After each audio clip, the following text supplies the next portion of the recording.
बिहार में विधानसभा चुनाव हो रहे हैं और इसमें एनडीए जो है बढ़ चढ़ कर जो है इस बार जो है चुनाव को जीतना चाहती है, अधिक से अधिक सीट किस तरह से हासिल हो। इसके लिए उत्तर प्रदेश के कन्नौज के जो पूर्व सांसद हैं उनको उजियारपुर लोकसभा क्षेत्र का प्रभारी बनाया गया है। सुब्रत पाठक जी हैं हमारे साथ और हम इनसे बात करते हैं। ये क्षेत्र में भ्रमण भी कर रहे हैं कई दिनों से। तो क्या लगता है कि इस बार जो है एनडीए के पक्ष में मतदाताओं का क्या रुझान रहेगा? देखो, जिस तरीके से मेरा जो क्षेत्र में जाना हुआ है, कार्यकर्ताओं से भेंट हुआ है, जनता से, आम जनता से भेंट हुआ है, तो जिस प्रकार से यहाँ लोगों को एक विश्वास है, खासकर प्रधानमंत्री नरेंद्र मोदी जी के ऊपर, बिहार के मुख्यमंत्री श्री नीतीश कुमार के ऊपर, तो ये एक विश्वास बहुत बड़ी बात होती है। और कहीं ना कहीं आज भी जो लोगों में जो दिखाई पड़ रहा है, तो वो लालू के राज्य में जो जिस प्रकार से बिहार में जो जंगल राज था, उसकी भी यादें लोगों के दिलों से भी मिटी नहीं है। तो क्या लग रहा है महिलाओं के निश्चित खास करके क्या लग रहा है? देखो, जो महिलाएं हैं, तो जिस प्रकार से महिलाओं को सशक्तिकरण को लेकर जो बिहार सरकार ने काम किए हैं, उनका स्कूल से लेकर और जिस प्रकार से तमाम सारी योजनाओं से जोड़कर एक जीविका मिशन यहाँ के ऊपर चलाया, और अब जीविका मिशन को और आगे बढ़ाते हुए महिलाएं अपना रोजगार करके स्वयं से खड़ी हों, तो उसको लेकर एक 10,000 रुपये की मदद और उसके बाद में फिर उनको 2 लाख रुपए तक का लोन। तो एक ये बहुत बड़ी योजना है और निश्चित रूप से ये बिहार में ये गेम चेंजर योजना होगी। देखो, मैं ये नहीं कहता कि 100 महिलाएं अगर रोजगार के काम करेंगी तो कि 100 की 100 सफल हो जाएंगी, लेकिन 100 में 20 तो सफल हो ही जाएंगी। अगर 20 महिलाएं सफल होंगी तो निश्चित रूप से आप मान के चलो कि वो कितने ही लोगों को रोजगार के अवसर उत्पन्न करा देंगी। तो मैं समझता हूँ कि बिहार का एक अपना इस प्रकार की जो परिस्थिति है, तो खासकर यहाँ के ऊपर जो महिलाओं में उनको मेहनत करने की क्षमता है और एक अच्छे सोच के साथ में, और अब जब उनको साधन भी उपलब्ध हो गया तो निश्चित रूप से वो आगे जाएंगी। फिर क्या जरूरत पड़ा जो भाजपा को जो उत्तर प्रदेश से ला के आपको जो है फील्ड में लगाया? नहीं, हम लोगों को फील्ड में लगाने के नहीं। देखो, भारतीय जनता पार्टी एक पूरा कार्यकर्ताओं की पार्टी है, पूरे देश में पार्टी के कार्यकर्ता हैं। तो अब ये जो चुनाव आता है, तो चुनाव में स्वाभाविक है कि कार्यकर्ताओं के बीच में रह के हम लोगों को भी सीखने का अवसर मिलता है। बिहार में तो वैसे भी कहा जाता है तो पॉलिटिकल धरती है, यहाँ के लोगों की बौद्धिक क्षमता पूरे देश में राजनीतिक रूप से अधिक है। तो कुल मिलाकर यहाँ हम लोगों को सीखने को भी मिलता है और कुछ जो हम लोगों के अपने अनुभव होते हैं वो भी हम लोग यहाँ के कार्यकर्ताओं के साथ शेयर करते हैं। कर्पूरी की धरती पे आप हैं और मतदाताओं के बीच में गए होंगे, तो क्या लग रहा है रुझान जो है बिहार में एनडीए गठबंधन का क्या रहेगा? देखो, कि जो एनडीए गठबंधन ने जो काम किए हैं, सबसे पहले अब मानो आप ही ने कहा कि जिस प्रकार से ये भारत रत्न स्वर्गीय श्री पूर्व मुख्यमंत्री श्री कर्पूरी ठाकुर जी की ये जन्म स्थली है, तो कुल मिलाकर उनको सम्मान देने का काम किसने किया? वो इतने बड़े नेता थे, लेकिन आपने देखा होगा उनको कभी सम्मान नहीं, क्योंकि कांग्रेस में तो परंपरा रही है कि वहाँ सम्मान सिर्फ अपने परिवार को दिया जाता है। तो राजीव गांधी को भारत रत्न मिल गया, इंदिरा गांधी को भारत रत्न मिल गया, तो वो परिवार के लोगों को भारत रत्न मिल गया। लेकिन वास्तव में जो देश में और देश में जो खासकर इस प्रकार के जो छोटे छोटे समाज के लिए जिन्होंने काम किया, और कहीं ना कहीं उन समाज को एक आगे बढ़ने की प्रेरणा जिन लोगों से मिलती है, ऐसे महापुरुषों को भुलाया गया। सरदार वल्लभ भाई पटेल को भुला दिए और उनको जो सम्मान मिलना चाहिए था उनको समय पर नहीं मिला। और दूर तो वो कर जाओ कि बाबा साहब भीमराव अम्बेडकर, उनको भी भारत रत्न कांग्रेस ने नहीं दिया। किस प्रकार से जब उनके समय रहते उनको लगातार अपमानित करते रहे, तो उसी प्रकार से कर्पूरी ठाकुर जी को भी समय रहते कभी नहीं, लेकिन भारतीय जनता पार्टी की सरकार आई तो आप देखो भारतीय जनता पार्टी में इस प्रकार के लोगों को किस प्रकार से सम्मान दिया, उनको भारत रत्न जैसा वो दिया। निश्चित रूप से ऐसे लोग समाज के लिए प्रेरणा होते हैं, और ऐसे लोगों का सम्मान जब भारतीय जनता पार्टी करती है तो सही मायने में ये दबे कुचले समाज के लोगों को कहीं ना कहीं उनको प्रेरणा मिलती है, और उनका भी वो विकास के क्रम में आकर वो पूरे समाज के साथ घुल मिलकर काम करते हैं। ऐसी खबरें आ रही हैं कि बिहार में जो एनडीए है उसमें खटपट चल रहा है। देखो, एनडीए में खटपट हो ही नहीं सकता, क्योंकि देखो अब थोड़ा बहुत तो फिर अब किसी का ये नहीं हुआ, किसी को थोड़ा बहुत तो होता ही है। आप देखो, जब कोई घर है, कोई घर में यदि 4 बर्तन है तो 4 बर्तन है तो खटकते ही हैं।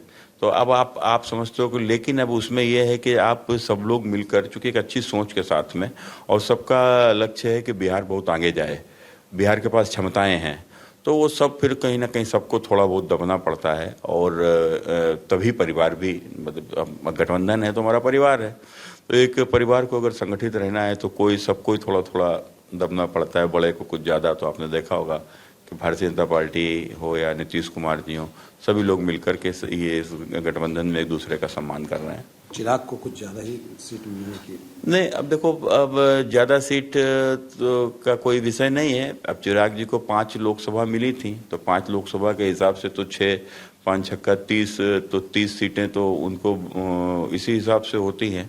तो लेकिन उससे उसके आसपास आकर अगर चिराग जी के साथ में, तो चिराग जी यहाँ के एक ऊर्जावान नेता हैं और उनके पिता की महान विरासत उनके साथ में भी है और पार्टी का एक बड़ा चेहरा है हमारे गठबंधन का, अनुसूचित समाज का प्रतिनिधित्व करते हैं। तो मैं समझता हूँ कि जो उनका हक था उनको मिला।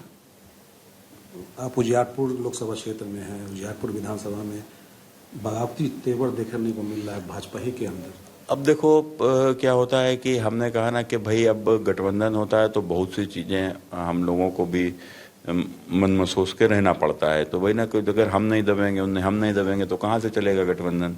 किसी भी परिवार में विभाजन का कारण क्या होता है, उन्हें बड़ा भी अड़ा छोटा भी अड़ा, तो स्वाभाविक है जब दोनों ही अड़े हो तो परिवार तो टूटना ही है। तो कुल मिलाकर अब अगर यहाँ गठबंधन को गया तो ठीक है, लोगों को समझना चाहिए।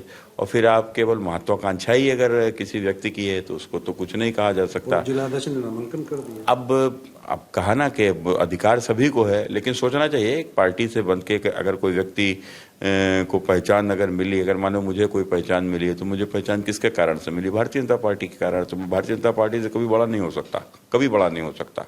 कोई भी पुत्र आज तक अपनी माँ से बड़ा नहीं हुआ और वो ये बात किसी को भूलनी भी नहीं चाहिए। अमित शाह जी आ रहे हैं क्या बिहार? नहीं, देखिए, अमित शाह जी तो नेता हैं और वो देश के गृह मंत्री बाद में, भारतीय जनता पार्टी के कार्यकर्ता पहले हैं और आज उनकी भी जो पहचान है पार्टी के कार्यकर्ता के नाते है, तो कोई भी चुनाव होगा तो आएंगे ही। तो क्या लग रहा है बिहार में क्या रहेगा? नहीं, बिहार में निश्चित रूप से हमने कहा ना कि जिस प्रकार से यहाँ के लोगों का जो आम जनमानस है वो देश के प्रधानमंत्री नरेंद्र मोदी जी और बिहार के मुख्यमंत्री नीतीश कुमार जी पे उसका विश्वास अटल है। और मैं समझता हूँ कि जिस प्रकार से जो काम रहे हैं, बिहार ने एक जंगल राज के कारण से एक दौर बिहार का रहा, नक्सलवाद, जंगल राज, तो इन सब के कारण से बिहार ने बड़ी गरीबी देखी है। तो उस गरीबी में किस प्रकार से लोगों का जीवन रहा है तो शायद वही जान सकता है जिसने वो दुख दर्द को झेला है। तो वो जाति धर्म से उसको बांट कर नहीं देखा जा सकता, क्योंकि गरीब तो हर जाति में है, गरीब हर संप्रदाय में है, अगड़ा भी है, गरीब पिछड़ा भी है, गरीब अनुसूचित समाज में भी है, जनजाति में है, हिंदू भी है, मुसलमान भी है। और हर गरीब की एक सी समस्या है, गरीब को भोजन चाहिए, गरीब को छत चाहिए, गरीब को इलाज की व्यवस्था चाहिए, गरीब को अपने अन्य संसाधनों के लिए सुविधाएं चाहिए। कहाँ से आएगी, कैसे कर पाएगा, वो नहीं कर पा रहा है, उसको संसाधन भी नहीं है, यहाँ के ऊपर रोजगार के अवसर भी नहीं है। तो कुल मिलाकर आप देखो, प्रधानमंत्री श्री नरेंद्र मोदी जी के आने के बाद में बिहार के मुख्यमंत्री नीतीश कुमार जी, जो डबल इंजन की जो हमारी सरकार चली, हर चीज़ की चिंता की है।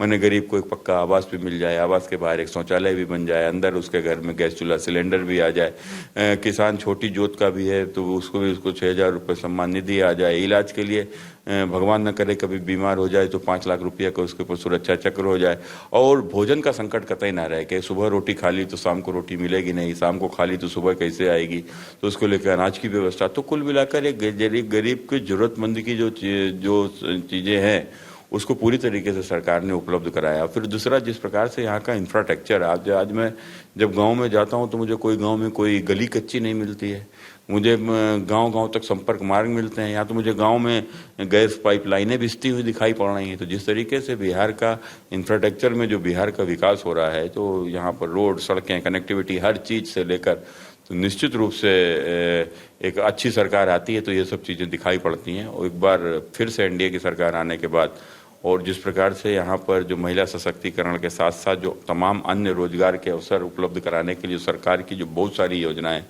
आने वाले दिनों में बिहार का भाग्य बदल जाएगा। और निश्चित रूप से जो बिहार बीमारू राज्य, जो बिहार सबसे पिछड़ा राज्य कभी हुआ करता था, एनडीए के नेतृत्व में यहाँ सरकार बनने के बाद निश्चित रूप से देश के अग्रणी राज्यों में बिहार भी शामिल होगा। डबल इंजन की सरकार को कितनी सीट है? 245। देखो, जो आज का जो माहौल है उसको देखकर मैं कह सकता हूँ कि अनएक्सपेक्टेड, मैंने हमारे लोगों की उम्मीद से भी ऊपर सीटें आएंगी तो कोई आश्चर्य नहीं होगा।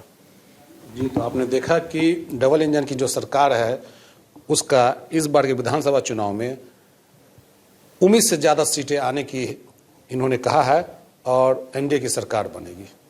समस्तीपुर से जहांगीर आलम। गर्मियों की छुट्टी होने वाली थी, मेरे पापा आने वाले थे, तो हम लोग सभी खुश थे। तो मैं एक बेड पे चढ़ के डांस कर रहे थे, डांस कर रहा था, लेकिन वो पहले ही आ गए। फ्रीज। तो मैं उस समय तो कंटिन्यू नहीं कर सकता था, तो फ्रीज फ्रेम टाइप का हो गया। कसम पैदा कर